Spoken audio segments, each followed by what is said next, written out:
आप 120 रुपए जो पेट्रोल ले रहे हैं उसका भाव हम 15 रुपए लीटर करेंगे। ये तो कहते हैं कि विकास हो रहा है, विकास जनता ढूंढ रही है, वो विकास है कहाँ? अभी बयान दिया, बोले मेरा कोई लेना देना नहीं है, ये तो पेट्रोलियम मंत्रालय का मामला है। जो E20 में मिलाया जा रहा है वो गन्ने का जूस मिलाया जा रहा है, जिसकी वजह से हजारों लाखों गाड़ियां खराब हो चुकी हैं। వాయిస్ ఆఫ్ ది పీపుల్ ప్రేక్షకులకు నమస్కారం. ఆగస్టు 4 అంటే రేపు జంతర్ మంతర్ నుంచి పార్లమెంటు వరకు E20 పెట్రోల్కు వ్యతిరేకంగా ఒక భారీ ర్యాలీ జరగబోతుంది. 2021లో E20 పాలసీని కేంద్ర ప్రభుత్వం తీసుకొచ్చింది.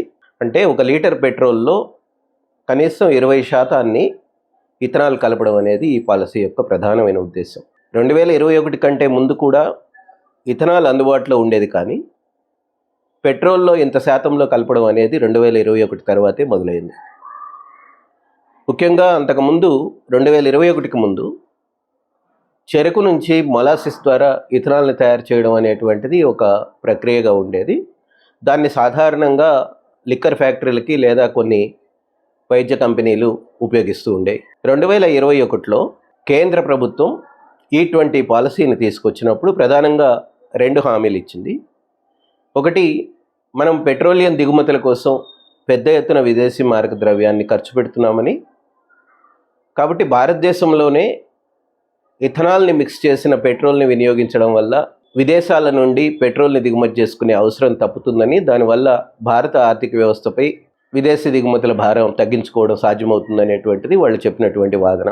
రెండవది, అప్పుడు మంత్రిగా ఉన్న నితిన్ గడ్కరీ ఇంకొక మాట కూడా చెప్పారు. అంతర్జాతీయ మార్కెట్లో పెట్రోలియం ధరలు పెరిగిపోతున్నటువంటి నేపథ్యంలో పెట్రోల్లో ఇథనాల్ కలపడం వల్ల మనము ధరలు తగ్గించడానికి వీలవుతుందని, వినియోగదారుల మీద భారం తగ్గుతుందని, మరీ ముఖ్యంగా 1 లీటర్ పెట్రోల్ 15 రూపాయలకు కూడా అవ్వగలుగుతామని ఆయన ప్రకటించారు. ఒక రకంగా ఈ 2 ప్రకటిత హామీలతో కేంద్ర ప్రభుత్వం ఈ పథకాన్ని తీసుకొచ్చింది. కేవలం చెరకు నుంచే కాకుండా ఇతర ఆహార ఉత్పత్తుల నుంచి కూడా ఈ ఇథనాల్ని తయారు చేయడానికి అనుమతులు ఇచ్చింది. ముఖ్యంగా చెరుకే కాకుండా చెరుకు రసం కావచ్చు లేదా చక్కెర కావచ్చు ఇథనాల్ ఉత్పత్తికి ఉపయోగించవచ్చు అనేది ఒక మార్పు చేసింది. రెండవది, బియ్యము, గోధుమలు, అట్లాగే మొక్కజొన్న ఈ ఉత్పత్తుల్ని కూడా ఇథనాల్కి ఉపయోగించవచ్చు అనేటువంటిది మరో నిర్ణయాన్ని కూడా చేసింది. 2021 నుంచి అనేక ఫ్యాక్టరీలకి వివిధ రాష్ట్రాల్లో అనుమతులు ఇచ్చారు. తెలంగాణలో కూడా 30 ఇథనాల్ కంపెనీలకి అనుమతులు ఇచ్చారు. వినియోగదారులు మొదట్లో దీన్ని పెద్దగా పట్టించుకోలేదు. ఇథనాల్ ఫ్యాక్టరీలు ఉత్పత్తి చేస్తున్నటువంటి ఇథనాల్ వల్ల లేదా ఇథనాల్ ఉత్పత్తి ప్రక్రియలో వస్తున్నటువంటి కాలుష్యం వల్ల చాలా ఇబ్బంది పడినటువంటి గ్రామీణ ప్రజలు మాత్రమే ఈ ఇథనాల్ ఫ్యాక్టరీలను మూసేయాలి అనేటువంటి పోరాటాలు పెద్ద ఎత్తున చేశారు దేశవ్యాప్తంగా. ఆంధ్రప్రదేశ్లో జరిగినాయి, రాజస్థాన్, పంజాబ్ సరిహద్దు ప్రాంతాల్లో జరిగినాయి, అట్లాగే తెలంగాణలో కూడా చాలా పెద్ద ఎత్తున ఇథనాల్ ఫ్యాక్టరీలకు వ్యతిరేకంగా ఉద్యమాలు జరిగినాయి. ముఖ్యంగా 2022లో నారాయణపేట జిల్లా చిత్తనూరులో అప్పుడు ఏర్పడినటువంటి ఇథనాల్ కంపెనీ సృష్టిస్తున్న కాలుష్యాన్ని వ్యతిరేకిస్తూ ప్రజలు చాలా పెద్ద ఎత్తున ఆందోళనలు చేశారు. అది చిత్తనూరు కావచ్చు, లేదా ఎక్లాస్పూర్ కావచ్చు, జిన్నారం కావచ్చు. ఈ 3 గ్రామాల ప్రజలు ముఖ్యంగా ఇథనాల్ కంపెనీలు చాలా పెద్ద ఎత్తున కాలుష్యాన్ని వెదజల్లుతున్నాయని, వాసన భరించలేకుండా ఉందని, అట్లాగే వాళ్ళు వ్యర్థాలని పక్కనే ఉన్నటువంటి మన్నెవాగులోకి వదిలేయడం వల్ల పశువులు చనిపోతున్నాయని, జింకలు కూడా చనిపోయాయని, ఆ నీళ్లల్లో దిగినటువంటి పిల్లలకి చర్మవ్యాధులు కూడా వచ్చాయని, అట్లాగే ఆ ప్రాంతంలో వాసన వల్ల వ్యవసాయ పనులు చేయడానికి కూలీలు కూడా రావడం లేదని, ఆ ప్రాంతంలో భూముల ధరలు పడిపోతున్నాయని, ఇట్లా అనేక కారణాలతో ఆ గ్రామాల ప్రజలు పెద్ద ఎత్తున ఆందోళన చేశారు. అప్పుడు బీఆర్ఎస్ ప్రభుత్వం అధికారంలో ఉండింది. అది ఆనాడు కాంగ్రెస్ ఎమ్మెల్యేగా ఉన్నటువంటి కిచ్చన్నగారి లక్ష్మారెడ్డి, బీఆర్ఎస్ ఎంపీగా ఉన్నటువంటి హెట్రో డ్రగ్స్ యజమాని పార్థసారథిరెడ్డి, ఈ ఇద్దరు భాగస్వాములుగా ఆ కంపెనీ ఉండేది. ఆ కంపెనీ వెదజల్లుతున్నటువంటి కాలుష్యానికి వ్యతిరేకంగా అక్కడ కాలుష్య వ్యతిరేక పోరాట కమిటీ ఏర్పడింది. పాలమూరు అధ్యయన వేదిక కావచ్చు, అనేక ప్రజా సంఘాలు కావచ్చు ఆ ఉద్యమాన్ని బలపరిచినాయి, ప్రజల వెంట నిలబడినాయి. కానీ అప్పుడు ఈ కాలుష్యం గురించి, ఇథనాల్ గురించి చాలా పెద్ద ఎత్తునేమి రాష్ట్రంలో కూడా చర్చ జరగలేదు.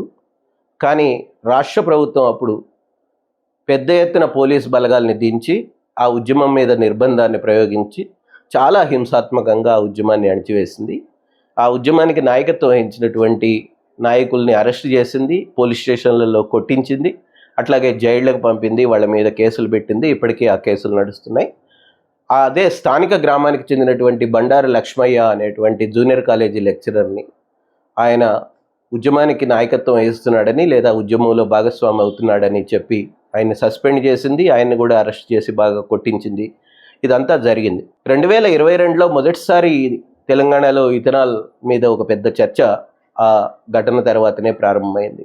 వివిధ జిల్లాలలో అప్పటికే నిర్మాణ పనులు ప్రారంభించినటువంటి ఇథనాల్ ఫ్యాక్టరీలకు వ్యతిరేకంగా ప్రజలు చిత్తనూరు అనుభవంతో వాళ్ళు నేర్చుకోవడం మొదలెట్టారు. ముఖ్యంగా సైంటిస్ట్స్ ఫర్ పీపుల్ సంస్థ నాయకులు డాక్టర్ బాబురావు గారు ఆయా ప్రాంతాల ప్రజలు వచ్చినప్పుడు వాళ్ళకి ఇథనాల్ పరిశ్రమ వల్ల వచ్చేటువంటి సమస్యల మీద అవగాహన కల్పించారు. ఆ తర్వాత Telangana people's joint action committee కూడా ఆ పోరాటాల్లో ఆ ప్రజల వెంట నిలబడడానికి ప్రయత్నం చేసింది. ముఖ్యంగా నిర్మల్ జిల్లా దిలావర్పూర్లో ప్రజలు పెద్ద ఎత్తున పోరాడారు. కాలుష్యాన్ని పరిశ్రమ మా దగ్గర వద్దు, పెట్టవద్దు అనేటువంటిది. అట్లాగే పెద్దదన్వాడ గద్వాల జిల్లాలో కూడా ప్రజలు పెద్ద ఎత్తున పోరాడారు. అట్లాగే జగిత్యాల జిల్లాలో కూడా ఒక గ్రామంలో పెద్ద ఎత్తున పోరాటానికి ప్రజలు పూనుకున్నారు. ఈ ప్రజా పోరాటాల ఫలితంగా వాళ్ళ మీద కేసులు అయితే పెట్టారు, కానీ పోలీసులు, కాంగ్రెస్ ప్రభుత్వం కూడా కేసులు పెట్టింది. కానీ అంతిమంగా ప్రజల పోరాటాల ఫలితంగా ఈ 3 ప్రాంతాల్లోనూ కూడా ఇథనాల్ ఫ్యాక్టరీలు రాకుండా వెనక్కి వెళ్ళిపోయాయి. ఒక రకంగా భారతదేశం మొత్తం మీద ఇథనాల్ ఫ్యాక్టరీలని ఉత్పత్తి దశలోనే లేదా ఫ్యాక్టరీ నిర్మాణ దశలోనే ఆపుకున్నటువంటి చరిత్ర తెలంగాణ ప్రజలకు ఉంది. ఆ తర్వాత కాలంలో కూడా 2025లో మోమిన్పేటలో వికారాబాద్ జిల్లాలో ఒక ఇథనాల్ ఫ్యాక్టరీ ఏర్పాటు కోసం పబ్లిక్ హియరింగ్ నిర్వహించినప్పుడు ఈ చిత్తనూరు అనుభవాలు లేదా ఇతర పోరాటాల అనుభవాలతో Telangana people's joint action committee ప్రజల్లో కల్పించినటువంటి అవగాహనతో అక్కడ ప్రజలు కూడా ఏకగ్రీవంగా ఆ ఫ్యాక్టరీని తిరస్కరించారు. అంటే తెలంగాణ ప్రజలకు సంబంధించినంత వరకు ఇవాళ ఇథనాల్ ఫ్యాక్టరీల మీద ఒక అంచనా ఉంది, అది సృష్టించే కాలుష్యం మీద కూడా ఒక అంచనా ఉంది. ఇథనాల్ ఫ్యాక్టరీలు ఎక్కడికి వచ్చినా వ్యతిరేకించాలనేటువంటి అభిప్రాయం ఉంది. రాజస్థాన్, పంజాబ్ సరిహద్దుల్లో కూడా అనివార్యంగా కాలుష్యాన్ని భరించలేనటువంటి అక్కడ స్థానిక గ్రామీణ ప్రజలు కూడా ఒక ఇథనాల్ ఫ్యాక్టరీని తగలబెట్టారు. ఆంధ్రప్రదేశ్లో కూడా కొన్ని పోరాటాలు జరిగినాయి, కానీ ఇప్పటికీ అక్కడ ఫ్యాక్టరీలు నడుస్తున్నటువంటి పరిస్థితే ఉంది. ఈ నేపథ్యంలో 2025 నుంచి వినియోగదారుల కోణం నుంచి ఇథనాల్కు వ్యతిరేకంగా, E20 పాలసీకి వ్యతిరేకంగా లేదా పెట్రోల్లో ఇథనాల్ కలపడానికి వ్యతిరేకంగా పెద్ద ఎత్తున ఉద్యమాలు ప్రారంభమైనాయి, ప్రచారం ప్రారంభమైంది, ఆందోళనలు ప్రారంభమైనాయి.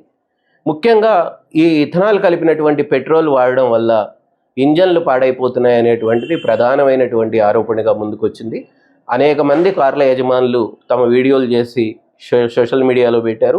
అనేక మంది ఈ కారు మెకానిక్లు కూడా తమ అభిప్రాయాలు ఈ ఇథనాల్ వల్లనే ఈ రిపేర్లు వస్తున్నాయి అనేటువంటిది చాలా స్పష్టంగా చెప్పారు.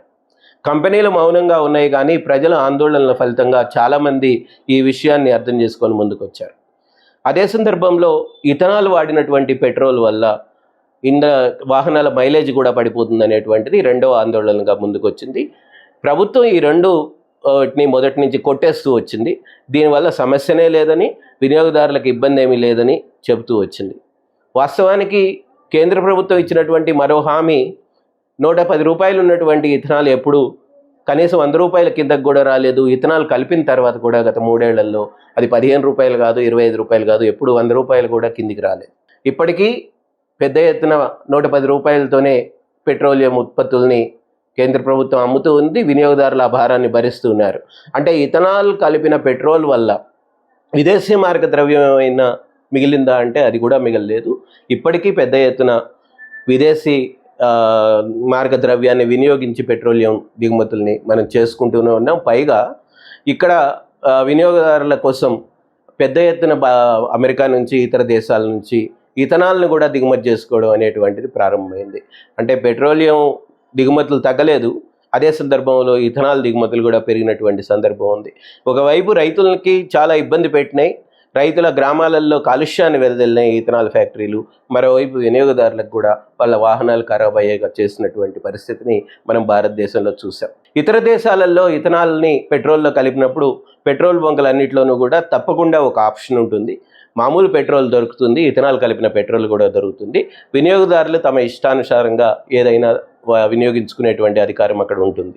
కానీ భారతదేశంలో ఒకసారి E20 ప్రవేశపెట్టిన తర్వాత పెట్రోలియం ఉత్పత్తుల్లో బంకుల్లో మిగతా పెట్రోల్ని దొరకకుండా చేసినటువంటిది కేంద్ర ప్రభుత్వం, మోడీ ప్రభుత్వం చేసినటువంటి ఒక దుర్మార్గమైనటువంటి విధానం. అందుకని ఇవాళ భారతదేశంలో అది గ్రామీణ ప్రాంతంలో ఉత్పత్తికి వ్యతిరేకంగా, ఇథనాల్ ఉత్పత్తికి వ్యతిరేకంగా జరిగిన పోరాటాలు ఉన్నాయి. ఇవాళ వినియోగదారుల వైపు నుంచి కూడా ఇథనాల్ కలిపిన పెట్రోల్కి వ్యతిరేకంగా పోరాటాలు ముందుకు వచ్చినాయి. ఈ పరిస్థితిని మనం అర్థం చేసుకొని తెలంగాణలో కూడా రేపు జరగబోయేటువంటి ర్యాలీకి మద్దతుగా ఇక్కడ వినియోగదారులు, వాహన వినియోగదారులు, అది బండ్లు కావచ్చు లేదా కార్లు కావచ్చు, వీటన్నిటినీ కూడా వినియోగించేటువంటి వినియోగదారులు ఇథనాల్ పాలసీని అర్థం చేసుకోవాలి. ఇథనాల్ పాలసీకి మార్పులు చేయాలనేటువంటి డిమాండ్ చేయాలి. తెలంగాణలో ఏదైతే ఇథనాల్ కంపెనీలకు అనుమతులు ఇచ్చారో వాటిని పూర్తిగా మూసేయాలనేటువంటిది, నిర్మాణ పనులు ఎక్కడైతే ఇంకా జరుగుతున్నాయో వాటిని కూడా ఆపేయాలనేటువంటిది ఇక్కడ రాష్ట్ర ప్రభుత్వం మీద కూడా ఒత్తిడి చేయాల్సినటువంటి అవసరం ఉంది. మొత్తంగా E20 విధానాన్ని ఉపసంహరించుకునేలా కేంద్ర ప్రభుత్వం మీద ఒత్తిడి చేయాల్సినటువంటి అవసరం ఉంది. రేపు జరగబోయేటువంటి E20 జనతా పార్టీ ఆధ్వర్యంలో జరగబోయేటువంటి ర్యాలీని మనం అందరం బలపరచాల్సి ఉంది.